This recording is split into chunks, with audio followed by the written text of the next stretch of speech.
అందరికీ నమస్కారం. Welcome to Telugu wallet. జయం సినిమాతో సినిమా ఇండస్ట్రీలోకి అడుగుపెట్టింది అందాల భామ సదా.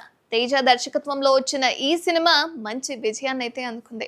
అప్పట్లో ఈ సినిమా సెన్సేషన్ క్రియేట్ చేసిందనే చెప్పుకోవాలి. అయితే అందమైన ప్రేమ కథగా తెరకెక్కిన ఈ సినిమాలో నితిన్ హీరోగా నటించాడు. అలాగే గోపీచంద్ విలన్ గా నటించి మెప్పించేశారు. అయితే ఈ సినిమాలో తన నటనతో ప్రేక్షకులను మెప్పించింది సదా. జయం సినిమా తర్వాత సదా వరుసగా ఆఫర్స్ అందుకుంది. తెలుగులో బ్యాక్ టు బ్యాక్ సినిమాలు చేస్తూ ప్రేక్షకులను మెప్పించింది. తక్కువ సమయంలోనే సదా స్టార్ హీరోయిన్ గా దూసుకుపోయింది. యంగ్ హీరోల దగ్గర నుంచి స్టార్ హీరోల వరకు చాలా సినిమాల్లో కూడా నటించి మెప్పించింది సదా. అయితే తన నటనతో పాటు అందంతోనూ ఆకట్టుకుంది ఈ అమ్మడు. తెలుగులోనూ తమిళ్లోనూ సినిమాలు చేసి ప్రేక్షకులను ఆకట్టుకుంది సదా. శంకర్ దర్శకత్వంలో వచ్చిన అపరిచితుడు సినిమాలో నటించి భారీ హిట్ అందుకుంది.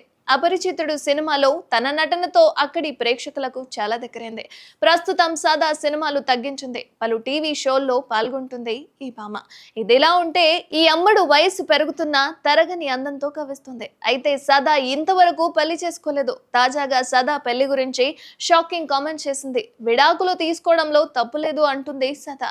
ఇప్పుడు నేను స్వేచ్ఛగా ఉన్నాను, నాకు నచ్చిన పని చేసుకుంటున్నాను, ఈ ఫ్రీడమ్ ను నేను పోగొట్టుకోవాలనుకోవడం లేదు అంటూ ఇప్పటి వరకు తనకు నచ్చిన వ్యక్తి దొరకలేదు అని, అందుకే పెళ్లి చేసుకోవాలన్న ఫీలింగ్ ఇప్పటి వరకు కలగలేదని చెప్పుకొచ్చింది సదా. అలాగే అరేంజ్ మ్యారేజ్ కాన్సెప్ట్ కి వ్యతిరేకమని తెలిపింది. అస్సలు పరిచయం లేని వ్యక్తిని ఎలా పెళ్లి చేసుకుంటారో, ఎలా కలిసి ఉంటారో నాకు అర్థం కావడం లేదు అని చెప్పింది. పెళ్లి చేసుకుంటే లవ్ మ్యారేజ్ చేసుకుంటానని చెప్పింది.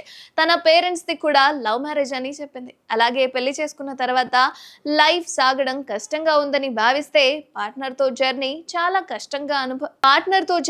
చాలా కష్టంగా అనిపిస్తే భరించలేకపోతే విడాకులు తీసుకోవడంలోనూ తప్పులేదు అంటుంది సదా. ఈ కామెంట్స్ ఇప్పుడు సోషల్ మీడియాలో వైరల్ గా మారాయి. మరిన్ని అప్డేట్స్ కోసం చూస్తూనే ఉండండి తెలుగు వాలెట్.